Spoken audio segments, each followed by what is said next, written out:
મહેશ્વરી સમાજ ડીસા દ્વારા ગણગોર પર્વની ધામધૂમપૂર્વક ઉજવણી. ગણગોર એ મારવાડી સમાજનો એક મહત્વપૂર્ણ અને મોટામાં મોટો તહેવાર છે. સમગ્ર ભારતમાં વસતા મહેશ્વરી સમાજ દ્વારા આ પર્વ ખૂબ ધામધૂમપૂર્વક ઉજવવામાં આવે છે. જેના ભાગરૂપે ડીસામાં પણ આ પર્વની ભવ્ય ઉજવણી કરવામાં આવી હતી. આ તહેવાર કુલ 18 દિવસ સુધી ચાલે છે, જે હોળીના બીજા દિવસે એટલે કે ધૂળેટી એટલે કે ધોલીના દિવસથી શરૂ થઈને ચૈત્ર મહિનાની ત્રીજ સુધી પૂર્ણ થાય છે. હોળીની રાખમાંથી મુઠિયા બનાવી આ તહેવારની શરૂઆત થાય છે, જેમાં ચોથલીઓ, અઠલીઓ અને દશલીઓ જેવા મહત્વપૂર્ણ પ્રસંગો ઉજવાય છે. ધાર્મિક મહત્વ. ગણગોર પર્વ ભગવાન શંકર અને માતા પાર્વતીના લગ્ન પ્રસંગ તરીકે ઉજવવામાં આવે છે. જેમ આપણા ઘરમાં દીકરા-દીકરીના લગ્ન ઉજવાય છે, તેવી જ રીતે આ પર્વ ખૂબ આનંદ અને ભક્તિભાવથી ઉજવાય છે. સાંસ્કૃતિક કાર્યક્રમો.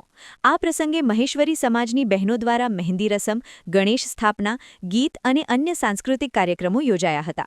શોભાયાત્રા અને આયોજન. આ વર્ષે ડીસામાં ભીનમાલ નિવાસી શ્રી ધનરાજભાઈ નિમરાજભાઈના સુપુત્ર અને ડીસા નિવાસી નરેશભાઈ ધનરાજભાઈ ડ્રાયફ્રૂટ વ્યવસાયી દ્વારા ભગવાન શંકરની ભવ્ય શોભાયાત્રા તેમના નિવાસસ્થાનથી મહેશ્વરી ભવન સુધી કાઢવામાં આવી. શોભાયાત્રામાં બેન્ડ, વાજા અને સાફા સાથે ભવ્ય આયોજન કરવામાં આવ્યું હતું. વિવિધ સ્થળોએ પાણી, આઈસ્ક્રીમ અને ચોકલેટની વ્યવસ્થા પણ કરવામાં આવી હતી. સેવા અને યોગદાન. નરેશભાઈ દ્વારા મહેશ્વરી સમાજ માટે ભોજન પ્રસાદની સુંદર વ્યવસ્થા કરવામાં આવી, તેમજ તેમના દ્વારા ₹51,000નું દાન ડીસા મહેશ્વરી સમાજને અર્પણ કરવામાં આવ્યું. વિશિષ્ટ ઉપસ્થિતિ. આ પ્રસંગે ગુજરાત સરકારના વન અને પર્યાવરણ રાજ્યમંત્રી પ્રવીવ માલી ખાસ ઉપસ્થિત રહ્યા હતા.